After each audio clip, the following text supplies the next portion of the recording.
രാഷ്ട്രീയത്തെക്കുറിച്ച് ഇടയ്ക്കിടെ വ്യത്യസ്ത അഭിപ്രായങ്ങളുമായി ശ്രദ്ധ നേടുന്ന സന്തോഷ് പണ്ഡിറ്റ് വീണ്ടും വാർത്തകളിൽ.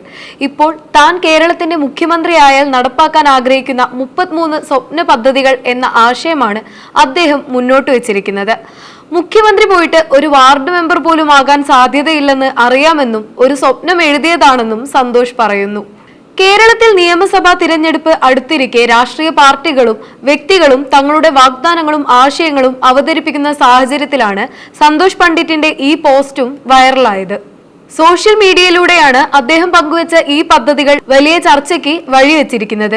കേരളത്തിലെ നിയമക്രമം, സാമ്പത്തിക വ്യവസായ രംഗം, ഭരണ ഭൗഗോളിക മാറ്റങ്ങൾ, വിദ്യാഭ്യാസ മേഖല, സാമൂഹിക നിയന്ത്രണങ്ങൾ തുടങ്ങി വ്യത്യസ്ത മേഖലയിലെ മാറ്റങ്ങളെ കുറിച്ചാണ് തന്റെ സ്വപ്ന പദ്ധതികൾ സന്തോഷ് തയ്യാറാക്കിയിരിക്കുന്നത്.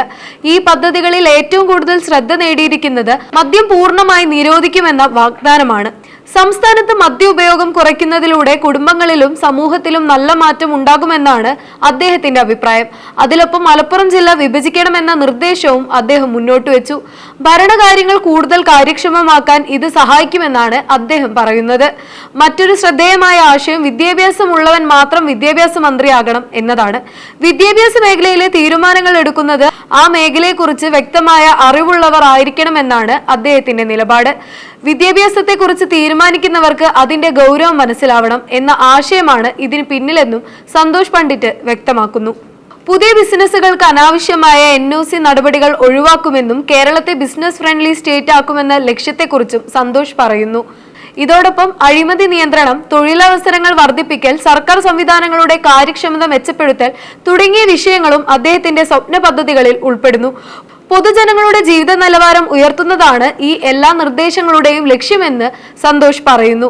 എന്നാൽ ഈ പദ്ധതികൾ യഥാർത്ഥത്തിൽ നടപ്പിലാക്കാൻ എത്രത്തോളം സാധ്യമാണെന്ന ചർച്ചയും ശക്തമാണ്. ചിലർ ഇത് സൃഷ്ടിപരമായ ചിന്തയെന്ന് വിലയിരുത്തുമ്പോൾ മറ്റു ചിലർ പ്രായോഗികതയെക്കുറിച്ച് സംശയവും ഉന്നയിക്കുന്നു.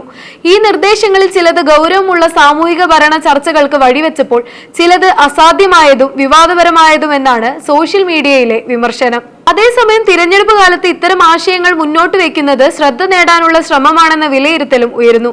എന്തായാലും തന്റെ വ്യത്യസ്ത സമീപനങ്ങളിലൂടെ ജനശ്രദ്ധ നേടുന്നതിൽ സന്തോഷ് പണ്ഡിറ്റ് വീണ്ടും വിജയിച്ചിരിക്കുകയാണ്. ഇനി ഈ ആശയങ്ങൾ എങ്ങനെ മുന്നോട്ട് പോകുമെന്നതാണ് കാണാനുള്ളത്.